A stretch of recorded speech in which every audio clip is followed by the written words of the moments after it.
Aujourd'hui, on va voir comment répondre aux questions par écrit ou oralement. Quels principes et quelles techniques il faut utiliser. On va commencer par les principes formels qui concernent la forme de notre réponse. La première des choses, le premier principe, c'est la reprise. Pour répondre à une question, pour formuler la réponse, il faut d'abord essayer de reprendre ce qui a été dit dans la question pour amorcer la réponse et pour créer un certain lien entre la question et la réponse. La deuxième chose, le deuxième principe, c'est la ponctuation. La ponctuation, si la réponse doit être donnée par écrit, la ponctuation, c'est la majuscule, la virgule, le point et ainsi de suite. Si la réponse doit être donnée oralement, là, la ponctuation concerne les pauses, le ton de la voix et le rythme. Troisième principe, c'est la présentation. Dans le cas où votre réponse doit s'étaler sur plusieurs paragraphes, donc il va certainement traiter de plusieurs éléments, là, vous devez veiller à la présentation.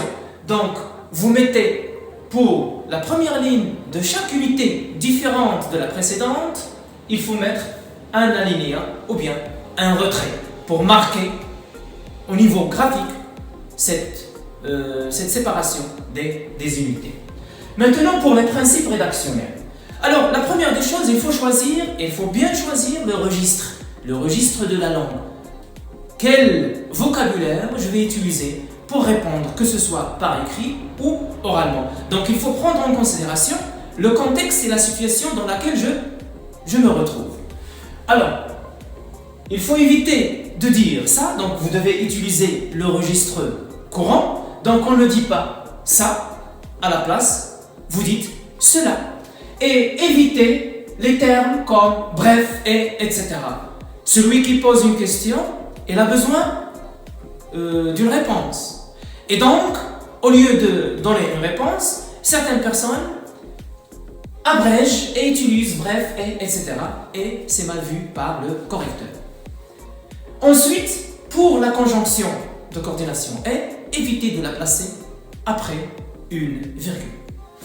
Et si vous êtes obligé d'utiliser des phrases complexes, eh bien là, vous devez utiliser les outils et les moyens de la coordination et aussi les outils et les moyens de la subordination. Pour la quantité, une règle d'or, c'est une réponse pour une question.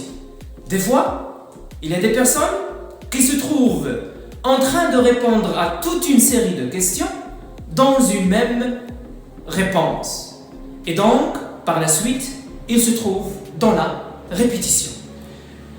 Pour le principe de qualité, c'est-à-dire la véridicité, c'est-à-dire je ne fournis pas une réponse que je juge déjà par moi-même fausse ou imprécise. Je dois être sûr de ma réponse. Pour la pertinence, ce que nos collègues anglophones appellent relevance, to be relevant, c'est-à-dire rester connecté au sujet, rester concentré et ne pas se perdre dans le détail ou les généralités.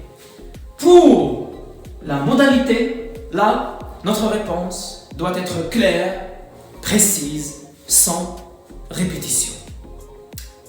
Donner une réponse, c'est d'abord fournir une information nouvelle.